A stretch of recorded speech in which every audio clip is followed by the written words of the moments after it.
What is up, my friends? The Reds returned to action with a 3-1 away victory over Aston Villa. It wasn't pretty at times in that second half, but I don't really care because we got the job done. I am going to talk you guys through the game. I'm going to speak in glowing terms about young Stefan Bajcetic. We'll talk about Darwin Núñez and many other bits and pieces as well. Before I do so, you can probably see on the screen there that Paul was one of our winners from our sponsors today, Circl, the football sweepstakes game, where the winner is decided by events that happen live on the pitch and every moment counts. Paul was one of 5 winners we had today who each got paid out £22.20 for their £3 stake in today's goal gift or Circl. If you want to join us for future Circles, you can scan that QR code on the screen there now. That will bring you to the App Store. If you are a UK resident and age 18 plus, you are eligible to join us. It is a gambling product, so begambleaware.org is there for your safe and responsible gambling tools. And if you would like to get yourself £5 in free bets, simply scan the QR code, use the referral code anfieldagenda, all one word, deposit £5 and place £5 in bets, and our friends at Circl will match that with £5 in free bets for you to use at your discretion. Right, my friends, look, we started off and I got worried. I got worried from the first 2 minutes because just like against Manchester City, we conceded a very early chance, but thankfully nothing came of it. And after that in the first half, I thought we were imperious. Honestly, I don't really have any complaints about that first 45 minutes. Everybody to a man were on point and looked absolutely fantastic. Our midfield was out of this world. I can't speak highly enough of Fabinho, Henderson and Thiago in that first 45 minutes. Robbo and Trent were doing bits in the full-back positions, and we weren't really being troubled that much defensively. I think in the first half Villa had 4 shots. We dominated it though and thoroughly deserved to go in 2 goals up. The goals though, well, let's talk about the goals because I have a little gripe with the referee on one of them, even though it was for us. So we get a corner. But before the corner, Tyrone Mings went down to get treatment. No problem with that whatsoever. He collided with his own goalkeeper. He's due with a treatment. But Paul Tierney didn't make him leave the field of play, which he should have done. Didn't matter though. We still went and scored because we're pretty fucking good, aren't we? And I will talk you through that goal. It was a clearance from the corner initially. It fell to Trent Alexander-Arnold. And no words that I can use in my vocabulary will be able to describe the sheer excellence of Trent's ball out to Robbo. And then Robbo, with one touch and amazing vision, rolls the ball across the front of the 6-yard box where the ever ready, the ever willing Mo Salah was there to tap it into the open goal and give us a good lead. And we deserved it because we were the better team. We kept pushing and pushing and pushing, and Virgil van Dijk got himself on the score sheet. Bit of a collector's item again from a corner or a set piece routine. Ball drops to Van Dijk and he just lashes the left boot through it. Takes a little nick, I think, off the leg of Tyrone Mings, and it's into the corner and we're 2-0 up. And you're thinking, right, happy days, going at half time, got a lead, looking well, playing brilliant. Let's keep exploiting the space that Villa are leaving with their high line. But in fairness to Aston Villa, whatever Unai Emery said to them at half time, they came out and they were much better in the second half. They got themselves a goal. And there's 2 ways to look at this goal, of course. If you're Liverpool, and I am, you're angry because we had 3 defenders and they had 1 Ollie Watkins.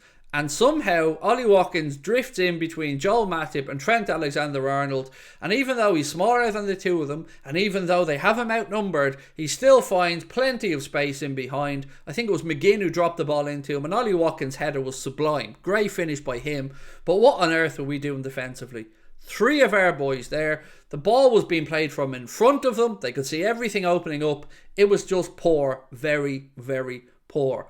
And from that point, we started to look a bit more leggy and Villa grew in confidence, as you would expect. The home side looking to chase the game with a new manager. They had a couple of other chances as well, but Jurgen Klopp rang the changes, and it was probably the second group of changes that best impacted the game when young Stefan Bajcetic came on and Naby Keita came on. If my memory's correct, it was Jordan Henderson and Thiago that were replacing that substitution.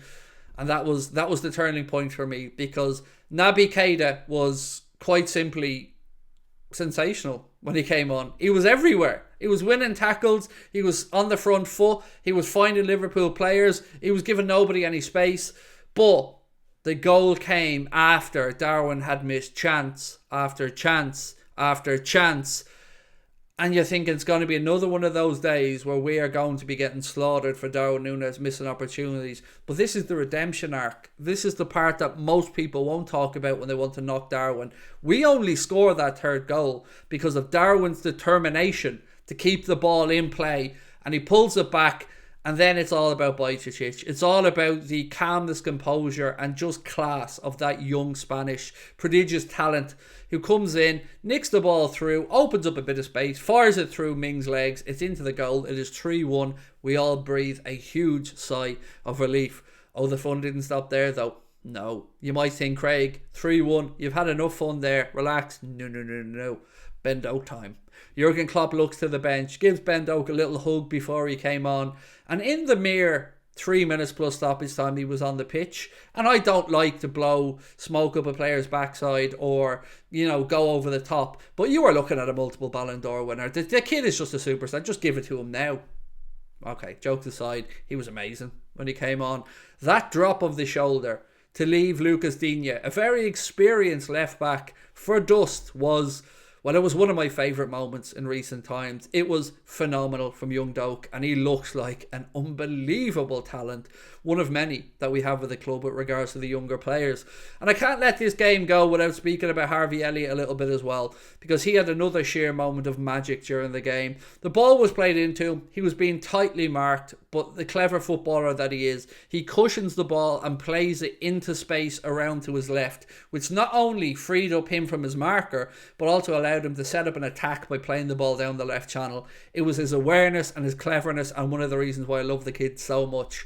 So yeah, we've seen the game out. We managed the game well at the end. Trent came off. Gomez came on at right back. That was part of that same substitution that's seen Bajcetic come on.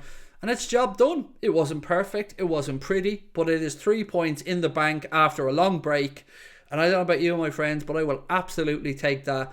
Our next game up will be a home game against Leicester City. Now, if you can indulge me for 1 second, that Leicester City game is also going to double up as the Anfield Agenda charity stream for this year. We are raising money for a suicide prevention charity here in my hometown of Gorey, County Wexford, called Talk to Tom.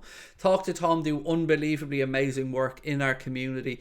And I don't know about you, but everybody I know has at some point in their life been touched by suicide, whether it be a loved one or a friend or somebody who has attempted it. And what Talk to Tom do is look to impact before that happens. Get to the point before people feel like they have no way out and no hope. And every single person, from the CEO right down to the people who, the therapists and stuff in Talk to Tom, they are all volunteers, so every penny raised goes directly to a good cause. You will find the link to donate in the video in the description of this stream. If you can do so, that would be greatly appreciated. And also our sponsor Circl are going to match the next pot for that game. So whatever money is paid into the pot for the next Anfield Agenda Circl, our friends at Circl are going to match as a donation to our charity as well. So look, you guys have always been amazing. We don't sell stuff, we don't really try to push stuff too often, but if you can help out with that charity link, that would be very much appreciated.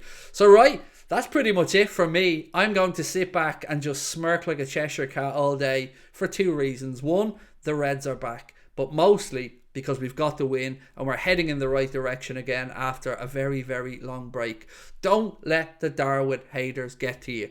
I'm as frustrated as any of you with his performances and his misses, but he will come good. He's getting into the positions, and once we keep winning games, if he needs to learn on the job while we win, so be it. But I'm convinced that he's a good player. I've got no doubts about him. He will frustrate us at times. He will also amaze us at times.